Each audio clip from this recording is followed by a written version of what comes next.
Ilan and I have known each other for a very long time, and weirdly enough, we bonded through an issue of war. I don't know if you know Ilan's family history, but Ilan's father was Dutch, and during the Second World War, he got sent to Java in Indonesia. And he was captured in Indonesia and taken to Singapore, to Changi, where he was a prisoner of war. And one day, he didn't bow down to one of his Japanese captors, and they beat him to a pulp. And he never flinched, and he never cried. And the Japanese were so impressed by that individual who just took a beating without any emotion for what he had done, they decided to train him in judo. And he returned to South Africa at the end of the war as South Africa's judo champion, a 6th Dan in judo. And it just so happens that Ilan Ossendryver and my father played tennis with each other from when I was age 3. And that's how long I've actually known Ilan.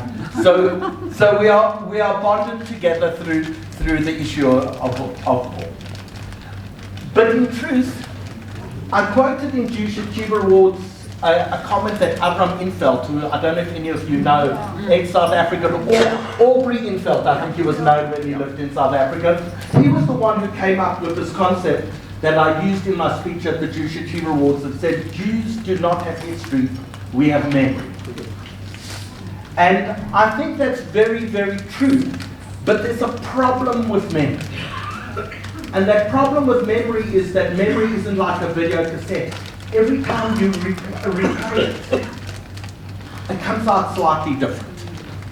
And when I was at university in a psychology lecture, they actually played an experiment on the class. We were sitting there and a guy runs into the classroom, 1,000 students that were attempting to study psychology, and he shouts something and he runs out, and the lecturer said, did you all see the man in the green shirt of what he did? Do you remember? Did he have a gun? And plays it, and then he says to us all in the end, like, write down what you remember.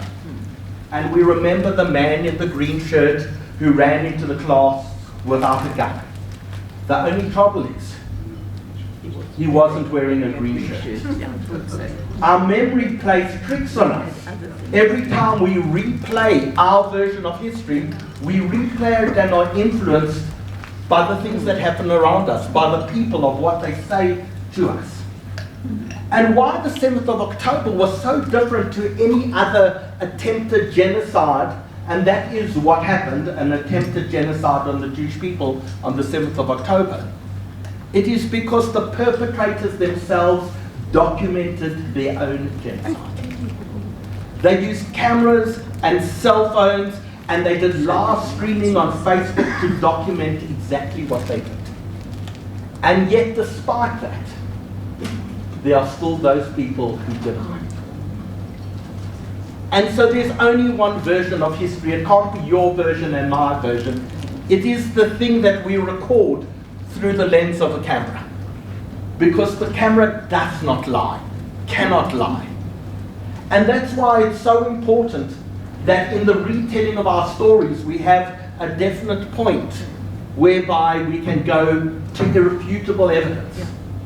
Not the humans who were there, but the cameras who were there, the pictures that were taken, the irrefutable evidence of a massacre that took place. And that's the great genius of a photographer. But Ilan is not like any other photographer.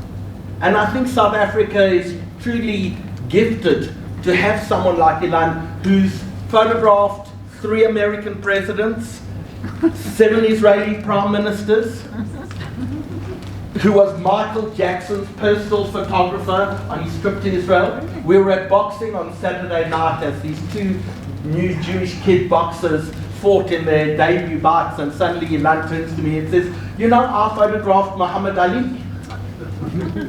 I mean, the history that we've seen through the eyes of Ilan's camera is just quite special. And there are moments in time where Ilan was the official photographer to go record history. The exodus of Russian Jewry from Russia and their Aliyah to Israel, recorded by the official photographer of the Aliyah.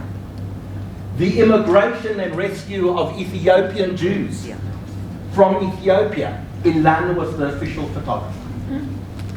There are so many books that Ilan has done. My home is littered with books of Ilan. My favorite until now has always been the Ethiopian rescue, one of my favorite ones. And then earlier this year, Ilan produced a book of people at prayer during COVID. And I don't know if you've had the opportunity, I think some of them may appear on the screen or may not appear on the screen. But Ilan went to shuls and to Egyptian Coptic churches and to Ethiopian Coptic churches and to the Orthodox church and to Hindu and Buddhist places of worship and to mosque to show people at prayer during one of the most difficult periods that I think we've lived through. And to be able to document in such a beautiful fashion really how our connection to God occurred during the period of COVID is one of the great documents that I cherish enormously in one of Ilan's books. And then the second book of this year is in fact the book that we're going to be talking about tonight. The moment that the photographer, unlike other people who shies away from what's happened in the news, who wants to be protected, a photographer who rushes in with a camera after a massacre has just occurred in order to document. A photographer who stands there as bombs and shells and shooting is taking place that he hears all around him, but he knows that we have to document for ourselves, for our own history, for posterity. We have to document those important moments that can never ever be forgotten, not just by us, but by the people around the world. We are living now through International Women's Day, Protection of Women's Day, today, in a world that refuses to acknowledge the pain, the suffering, the sexual abuse that Israeli women went through. I think all of our lives and our attitudes have been changed by the failure of the world to acknowledge us as victims. But the truth is, we have the evidence. And the evidence exists in Ilan's book. And that's why forever Ilan's book will be an important part of the history of the Jewish people. Ladies and gentlemen, Ilan.